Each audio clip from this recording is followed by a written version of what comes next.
Welcome to the Dropship Podcast, where you'll learn how to build and grow a high-ticket dropshipping business and hear stories from successful e-commerce entrepreneurs. Let's kick this thing off.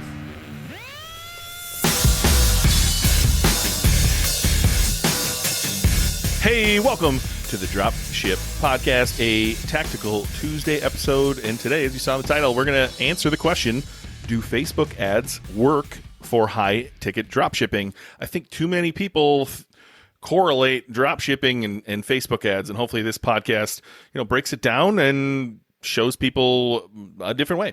Yeah, absolutely. So we do get a lot of questions from people who are, they've heard about dropshipping in the nature of low ticket dropshipping, AliExpress dropshipping, all of that sort of thing, which was really popularized alongside Facebook ads, Instagram ads, and really any sort of social ads.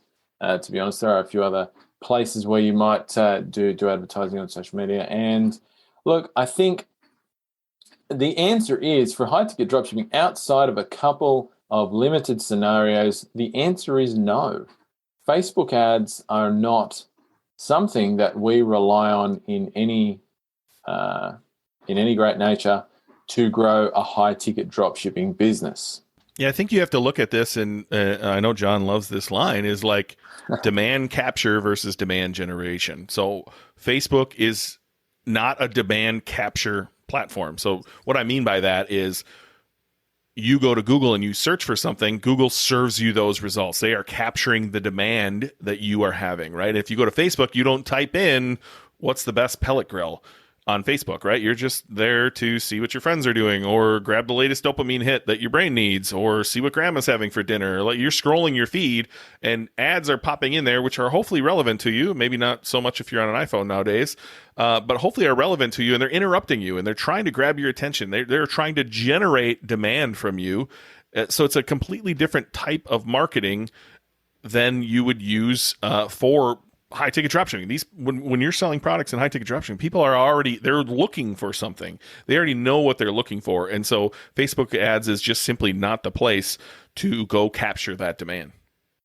Absolutely. So when we're doing high ticket dropshipping, we're selling products that are already on the market from brands that are already established with their particular small market, their niche, whatever you want to say. And so people already have some idea about the products, the brands and whatnot. And so that's where the demand comes from. You're just reselling the product. So when somebody wants to buy something high ticket, and it's really important to pay attention to the psychology of somebody who's buying something.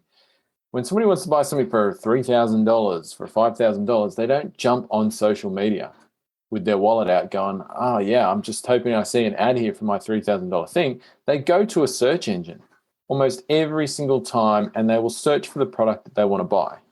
Right? Or they'll search for the brand of the product that they want to buy if they're already somewhat educated about the products in that market.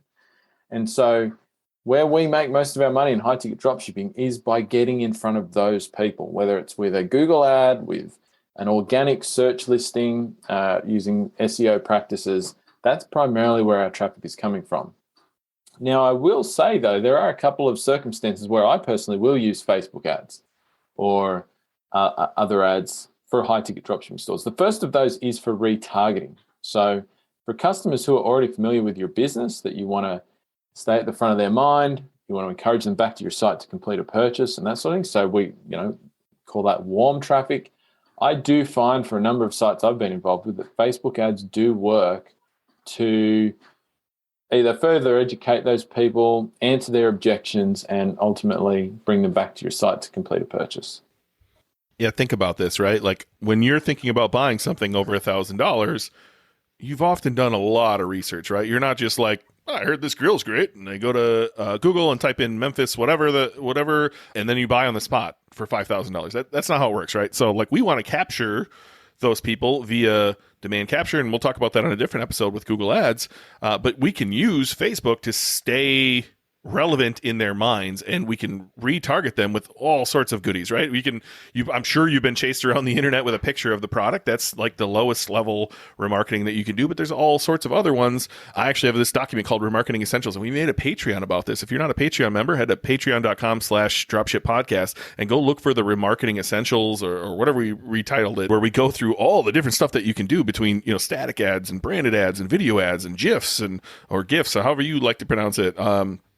And you can retarget all sorts of stuff on Facebook, DPA ads, comparison ads. You can send people back to content, right? If you know they're interested in a product, or maybe you think they're comparing products, you can send them back to a comparison article. There's all sorts of stuff you can do with social media, but you're not doing it to a broad, cold audience. You're doing it to, like John said, warm traffic, people who have already been to your website, so that you can educate them further or take them one further step in their customer journey, getting them closer to, fulfilling your promise of solving their problem with the product you sell.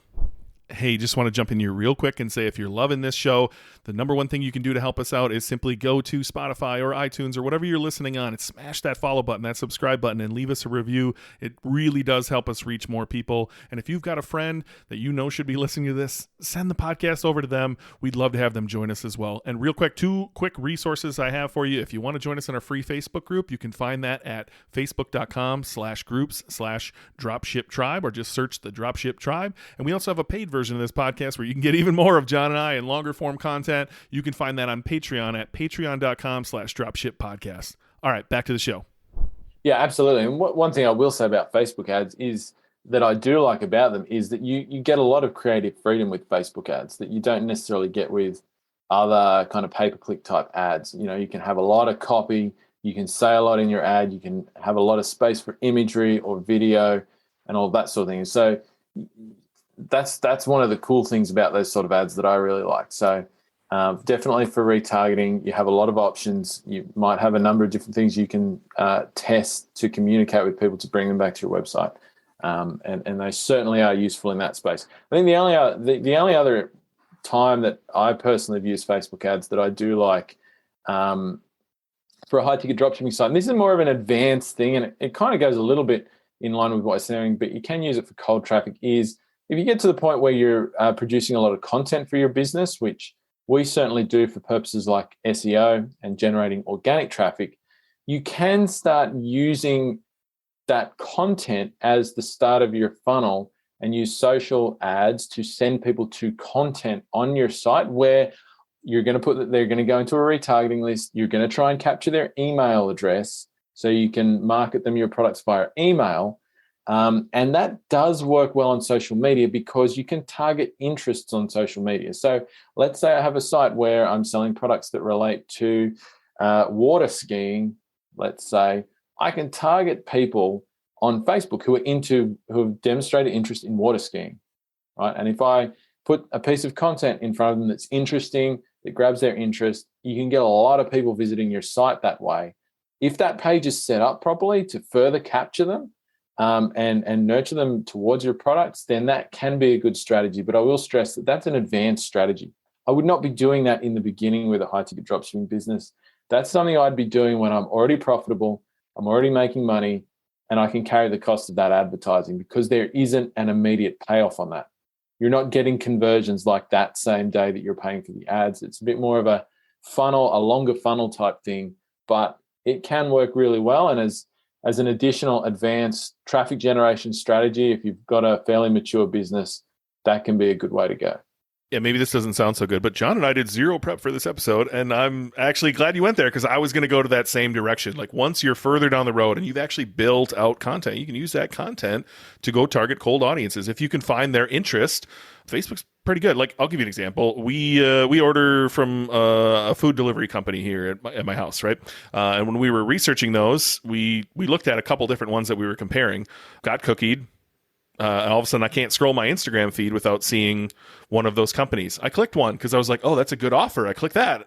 And now that's every third post on Instagram is sponsored content as you're scrolling there. And now it's just every food delivery company that's ever existed. That's my whole feed, right? And so Facebook or Instagram, Meta, is very good at understanding people's interests and serving them more content. So if you can think of something that's, hazard to say, clickbaity in your vertical, it's going to work. You're going to get in front of the right people, and then it's on you to capture that email and take them through a customer journey, or cookie them and retarget them with more content that takes them down a customer journey. But again, this is a very advanced tactic, but I'm glad you brought it up, John, and I'm glad we're both on the same page there. It can work. It's just not what you do out of the gates. You don't interrupt somebody with this type of marketing. If you want to make sales out of the gates in a high-ticket dropshipping business, you do that on Google.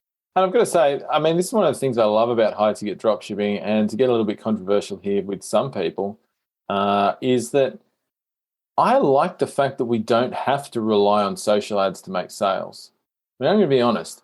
Facebook ads is a crappy platform to have to rely on. It's unpredictable. You get locked out of your account all the time. We've even found that here at Dropship Breakthrough with ads that we run here.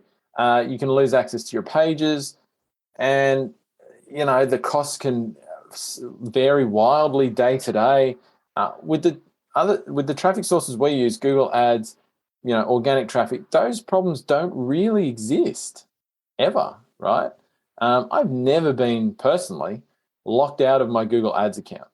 Never. You better be knocking on wood real hard over there, because we definitely know a couple people, right? They were, for instance, selling in the U.S. and didn't live in the U.S. and they were having issues that way. But it does happen. It just, at a 1% clip compared to a 100% clip, you're going to get suspended on Facebook. It's going to happen. Yeah, every single person I know that's run Facebook ads for any length of time or with a reasonable amount of budget has lost access to their account at least once, and in some cases has never got access to that again, right? And they can't get any support from Facebook. They can't get any help. They can't get a rep on the phone, nothing. Or if at best it takes months and months, right? So we don't have to deal with any of that. Sure, that might happen to you when you're doing a bit of retargeting, but that's not going to be the end of your business. You know what I mean? And I know people who have literally had to shut down their low-ticket dropshipping business because they couldn't run the ads that were making them money anymore, overnight. And that really sucks. And so I think that's a great thing about high-ticket dropshipping. It's super rare for that to happen. Yeah, your goal was social, right? It doesn't matter whether it's Facebook ads, TikTok ads, Instagram, Pinterest, whatever it is. Your goal is to get an impulse purchase, right? And some of the best marketers in the world, they're actually just hoping to break even so they can sell them more stuff.